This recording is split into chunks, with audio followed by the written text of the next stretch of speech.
নমস্কার বন্ধুরা, কেমন আছেন সবাই? নিশ্চয়ই ভালো আছেন, আমিও ভালো আছি। সবাইকে স্বাগত জানাচ্ছি বানানি বৈচিত্র্যে। তো চলে আসলাম আজকে ওই যে ঘিরে। আসলে আমি যেসব কাজ করি সেইটাই আসলে দেখাই। তো যাই হোক, ঘিরে আসলাম আজকে কিছু টমেটো তুলতে, ঝাল তুলতে। বাড়িতে ঝাল ছিল না, সেই জন্য ভাবছি কিছুটা ঝাল নিয়ে আসবো ঘের থেকে। তো এসে এই যে বেগুন গাছে দেখছি, ভাবছিলাম বেগুন আছে কিনা। তো বেগুন গাছটা আমি একটু উঠিয়ে দেখলাম, তো খুব বড় একটা বেগুন হয়ে পড়েছে। তো সেই বেগুনটা এই যে আমি এখন তুলে নিলাম। আর বেগুনটা কিন্তু গোল বেগুন আর খুব সুন্দর বড় হয়েছে। কিন্তু আসলে যে বড় হয়ে যে বেশি আর কি বেশি হয়ে গেছে সেটা না, কিন্তু খুব জালি আছে এখনো। তো এই যে আমি কিন্তু ঝাল টমেটো আর বেগুন তুলে এই যে নিয়ে আসলাম আর কি ঘেরের আর অন্য একটা পাশে।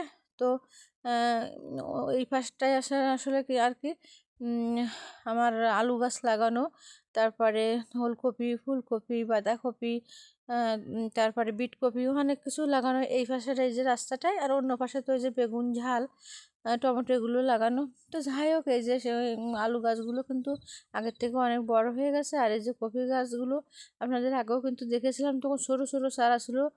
লাগানোর পরে জল দিতে আসছিলাম, আপনাদের দেখিয়েছি আমার অন্য ভিডিওয়।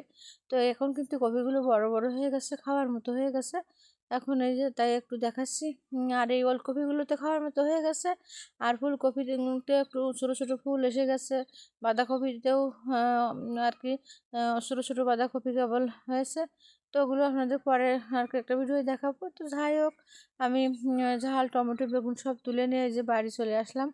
আর এই যে বাড়ি এসে বেগুনটা কিন্তু আমি আর কি খুব বড়, তো আমার বেগুন পোড়া খেতে খুব ভালো লাগে। তো আমি বেগুনটা আজকে আর কি পুড়িয়ে খাবো।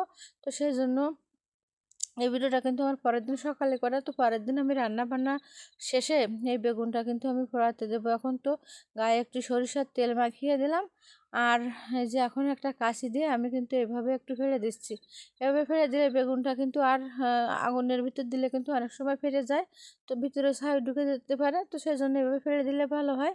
তো এই যে দেখতেই পাচ্ছেন আমি একটু আগে রান্না করেছি। তো সেই আগুন কিন্তু এখন প্রচুর আছে চুলায়। তো আগুনের ভিতর আমি বেগুনটা দিয়ে দিলাম। আর এই যে বেগুনটা কিন্তু আমার এখন পোড়ানো হয়ে গেছে, আমি এখন তুলে নেব। তো বেগুনটা এই যে আমি তুলে নিয়ে গাটা আমি একটু মুছে নিয়ে একটা থালার উপর রেখেছি। তো থালায় কিন্তু এই যে বেগুন পোড়ানোর পরে তেল এই যে দেখা যাচ্ছে, বেগুন থেকে কিন্তু তেল বের হচ্ছে।